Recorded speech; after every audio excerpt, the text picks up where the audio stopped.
Bonsoir à tous. C'est la plus forte baisse du chômage depuis 16 ans. Elle concerne les demandeurs d'emploi sans aucune activité. Autrement dit, la catégorie A, une baisse de 60 000 chômeurs en métropole au mois de mars, soit 1,7%, moins 1,7% pour Myriam El Khomri, la ministre du Travail. Ces chiffres confirment une reprise économique. Mais c'est surtout une bonne nouvelle pour les demandeurs d'emploi.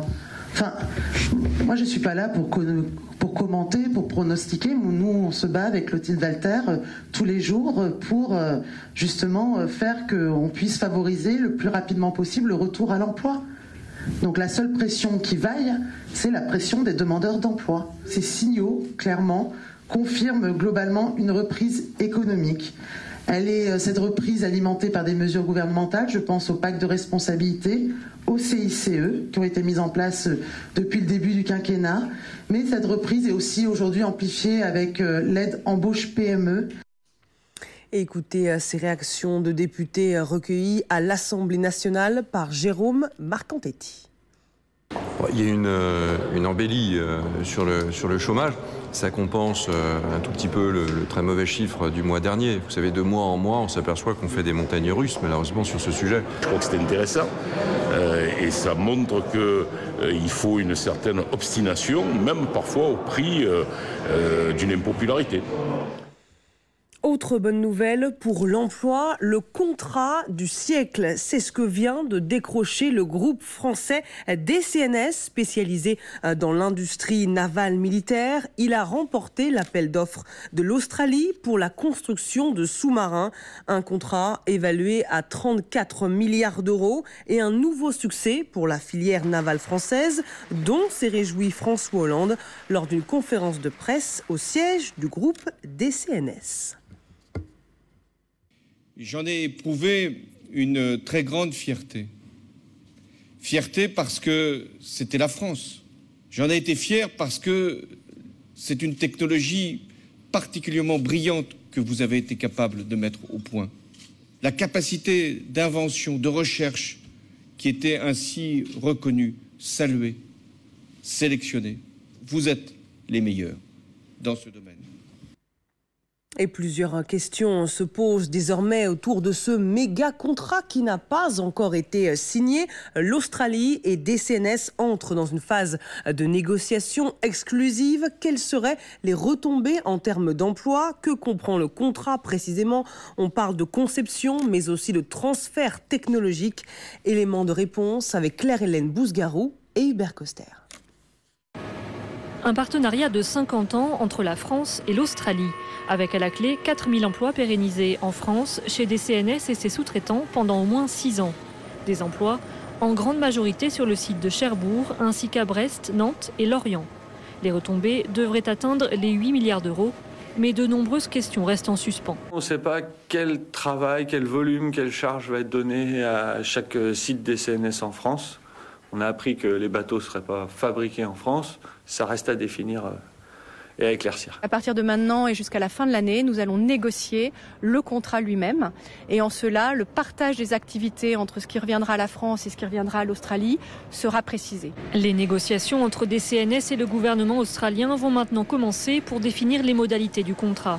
Le partenariat comporte un transfert de technologie, un échange de données sensibles que DCNS a l'habitude de mettre en place avec des coopérations en cours avec l'Inde et le Brésil. C'est un contrat extrêmement structurant sur l'avenir de la construction navale militaire dans le monde, dans le domaine des sous-marins. La rivalité, la compétition, elle est principalement entre les Français et les Allemands. Donc là, c'est un point décisif qui est marqué par la France. Un effet vitrine important pour DCNS donc. Ce contrat pourrait en effet en appeler d'autres. La France est en lice pour construire 6 sous-marins à destination de la Norvège. Cette fois-ci, la fabrication se ferait entièrement sur le sol français. Journée de galère aujourd'hui pour les voyageurs en raison d'une grève à la SNCF qui se termine demain à 8h. Les syndicats veulent peser sur les négociations en cours très tendues sur l'évolution de leurs conditions de travail. En ligne de mire, l'ouverture totale à la concurrence prévue à partir de 2020. Les précisions de Noémie Lefebvre-Marec.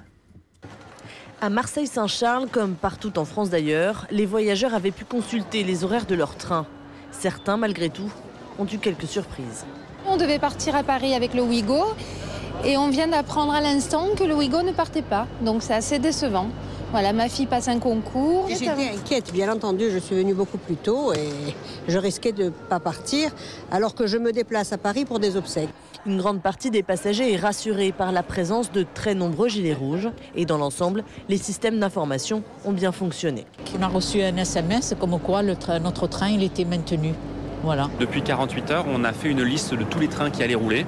Et on l'a mise partout, sur Internet, dans les gares. Et on envoyait plus de 500 000 mails et SMS à nos clients. En région parisienne, c'est les vacances scolaires. La situation est donc un peu moins tendue que lors de la dernière grève en mars. Mais avec un TGV et un Transilien sur 2 en moyenne, les galères sont inévitables. Un train à 5h19, donc 1 heure de plus tôt à me lever le matin. Donc je suis quelqu'un qui arrive déjà tôt au travail, je suis obligé d'arriver encore un peu plus tôt. La grève sera terminée demain à 8h. Les cheminots espèrent mettre un coup de pression favorable en vue des négociations sur leurs conditions de travail. Les lignes TGV et TER devront en effet s'ouvrir à la concurrence totale à partir de 2020. Le gouvernement se dit prêt à venir au secours du lanceur d'alerte Antoine Deltour dans l'affaire LuxLeaks. C'est ce qu'a annoncé Michel Sapin.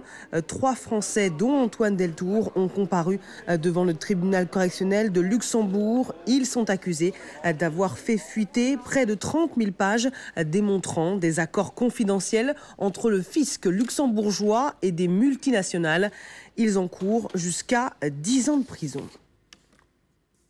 30 ans, jour pour jour, après la catastrophe de Tchernobyl, le pire accident nucléaire de l'histoire.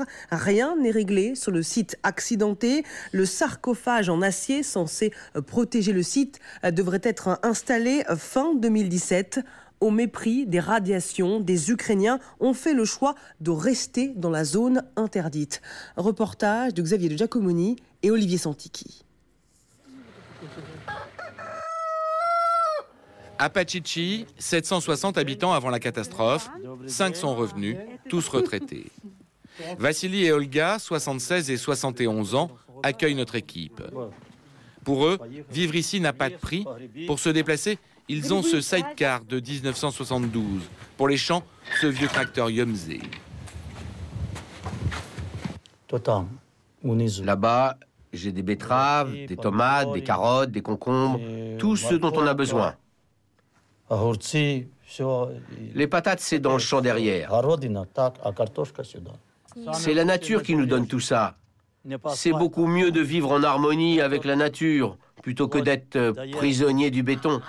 Ça prolonge la vie de vivre à la campagne. Vassili et Olga invitent à passer à table. Au menu, les produits de leur terre.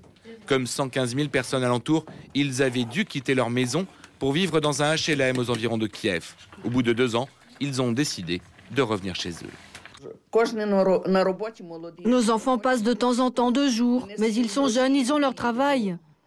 Ils viennent nous voir quand ils peuvent. Une fois par semaine, un camion livre le minimum. Les autorités ferment les yeux sur leur présence. Vassili et Olga sont convaincus de ne courir aucun risque ici. On a mesuré notre terre, tout est propre. Il y a des spécialistes qui sont venus chez nous. Ils ont mesuré mes abeilles, mes patates, mon blé. Et ils m'ont demandé, est-ce que vous mangez tout ça?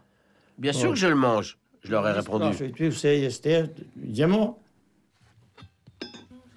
30 ans après la catastrophe, Olga et Vassili ne demandent rien d'autre que de continuer à vivre chez eux. Et le plus tard possible, être enterrés dans le petit cimetière d'Apachichi. À suivre, Ainsi va le monde, présenté par Vincent Herouet. Très bonne soirée sur LCI.